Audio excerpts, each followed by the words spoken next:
Suite à plusieurs rencontres portant sur les dépenses publiques, le secteur agricole et les chèques des employés de l'État, la Banque centrale et le ministère de l'Économie et des Finances ont adopté de nouvelles dispositions.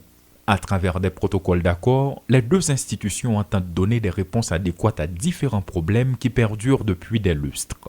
Un pacte de gouvernance économique et financière est l'objet du premier protocole signé, explique le ministre Michel Patrick Boisvert. Ce pacte consacre la volonté des autorités haïtiennes à rester cohérent avec ce qui a été inscrit dans le budget 2020-2021.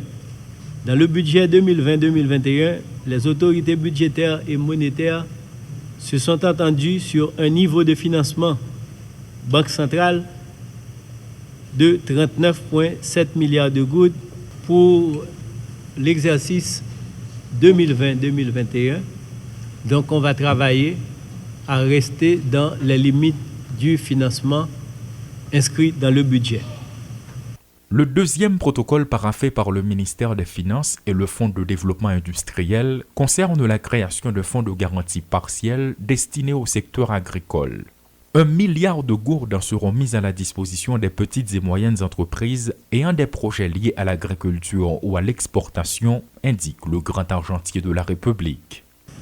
Le MEF prend l'engagement de contribuer, s'est engagé à contribuer à la création et au financement de ce fonds, dont l'objectif principal est de réduire les risques de contrepartie nés des opérations de crédit octroyées au secteur agricole et aux entreprises tournées vers l'exportation. Certes, ce fonds ne va pas constituer une panacée, tant les contraintes sont diverses, mais il aura permis aux PME de se relancer et d'assister à l'éclosion de nouvelles. Le FDI assurera la gestion du fonds de garantie partielle, explique son directeur général Édouard Clément, soulignant qu'il s'agit de l'objet du troisième protocole. Dans son intervention, il a mis l'accent sur la répartition des fonds, le mécanisme mis en place et les formalités à remplir pour en être bénéficiaire. Ce programme concerne exclusivement les nouveaux crédits à l'exportation et agricole conformément à la circulaire 113 de la BRH.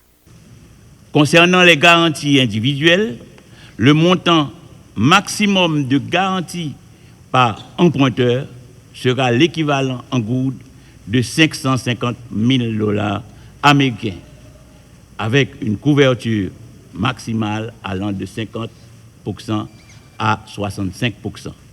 Par contre, les garanties de portefeuille seront émises en faveur d'un groupe de clients constituant une partie du portefeuille d'un intermédiaire financier agréé, bien sûr, et dans ce cas, le montant maximum de garantie par emprunteur dans ce paquet sera l'équivalent en gouttes de $50 000 américains, avec une couverture maximale 65%.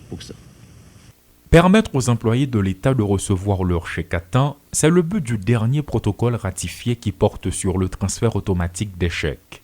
Le MEF et la BRH s'engagent à pallier ce problème.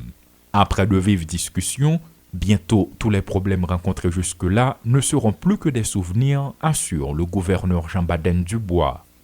Tout chèque ministère des Finances, que ce soit chèque qui émettent par comptable public, ils sont automatiquement transférés au niveau de la Banque centrale et à ce moment-là, il va permettre qu'on meilleur service à tous les employés du secteur public qui, parfois, on entend que nous avons touché chèque et puis nous dit que mes chèques là pour monter ce système. Le problème ça automatiquement résolu.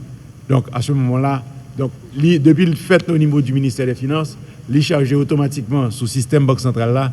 Donc, problème, ça va jamais poser encore. Un pacte de gouvernance économique et financière, un fonds de garantie partielle en faveur des petites et moyennes entreprises, les transferts automatiques des chèques, la gestion des fonds de garantie, 4 protocoles d'accord paraphés entre la Banque centrale et le ministère de l'Économie et des Finances en vue d'améliorer les conditions des finances publiques selon les responsables de ces institutions, respectivement Jean-Baden Dubois et Michel Patrick Boisvert. Ce ne sont pas les premiers accords signés et loin d'être les derniers, reste à savoir quand et où les mises en application seront effectives. Et les Lassin et Rudolph Pierre-Louis pour Télémétropole.